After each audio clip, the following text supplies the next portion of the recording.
রাতেই হচ্ছে মধ্যরাতে গুপ্ত তাণ্ডব। মুখ্য সচিব স্বরাষ্ট্র সচিব বদলে চড়া সুর মমতার, আর তাদের বদল করাতে চড়া সুর মমতা বন্দ্যোপাধ্যায়ের। ভোট ঘোষণার দিন মাঝরাতে বেনজির বদল, মুখ্য সচিব এবং স্বরাষ্ট্র সচিবকে সরিয়ে দেয় কমিশন।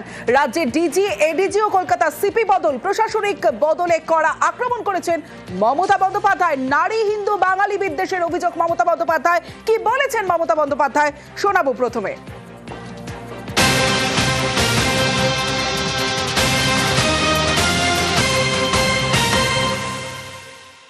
কাউকে কাজে লাগিয়ে সুপার উত্তমের মতো বিহাইন্ড দ্য সিন মধ্যরাতে গুপ্ত তাণ্ডব করছে। চিফ সেক্রেটারি বাঙালি মহিলা, ওরা অ্যান্টি উইমেন। আগে নিয়ম ছিল আমাদের স্টেট গভর্নমেন্টের কাছে লিস্ট চাইতেন, আমরা 3টে করে নাম পাঠাতাম, তার থেকে ওনারা সিলেক্ট করতেন। এ সুমতো যেন মগের মুলুক, যেন দিল্লি কা লাড্ডু, যেন জমিদারি, জমিদার জোরদার কালোদার আর বিজেপিকে সন্তুষ্ট করার জন্য যে দেশের প্রধানমন্ত্রী নিজে, আমি শুনেছি মিটিংয়ে বলে চুন চুনকে মারেঙ্গে।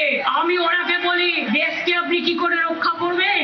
আপনার মুখে এটা শোভা পায় না।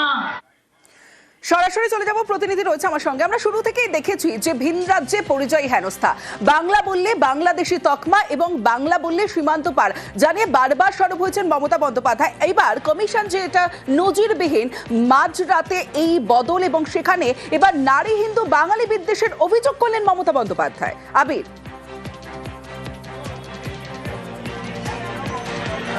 এবং এই নারী বিদ্বেষের প্রসঙ্গটি বা এই ইস্যু তৃণমূল কংগ্রেসকে বিধানসভা নির্বাচনের ক্ষেত্রে রাজনৈতিক দিক থেকে অনেকটা বেশি সুবিধা দিতে পারে, এমনটাই মত রাজনৈতিক মহলের।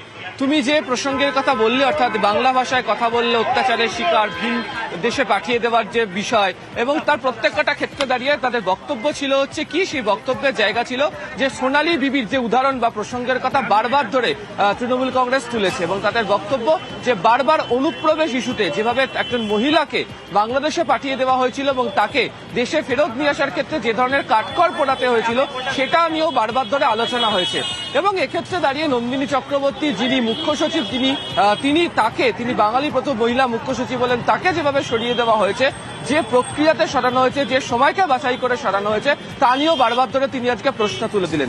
আসলে কোথাও গিয়ে বক্তব্যের মধ্যে দিয়ে মমতা বন্দ্যোপাধ্যায় বুঝিয়ে দেওয়ার চেষ্টা করলেন, সেটা হচ্ছে যে মহিলাদেরকে অপমান করা হয়। তিনি বুঝিয়ে দেওয়ার চেষ্টা করলেন যে বিজেপির তরফ থেকে মহিলাদেরকে অসম্মান করা হয়। বিভিন্ন উদাহরণ এর ক্ষেত্রে তারা আগে টেনেছেন, কিন্তু একজন প্রশাসনিক শীর্ষকর্তা আধিকারিক, তাকে নির্বাচন ঘোষণা হবার কয়েক ঘন্টার মধ্যে যেভাবে সরিয়ে দেওয়ার মতো ঘটনা ঘটলো, সেটা কি করে হতে পারে। দ্বিতীয়ত হচ্ছে, এদিনকে তিনি একদম বুঝিয়ে দিয়েছেন বাকি প্রশাসনিক আধিকারিকদের নাম দিয়ে, যে তারা কেউ প্রত্যেকে যে বাঙালি এমনটা নয়, তার বাইরেও আরো অনেকে রয়েছেন।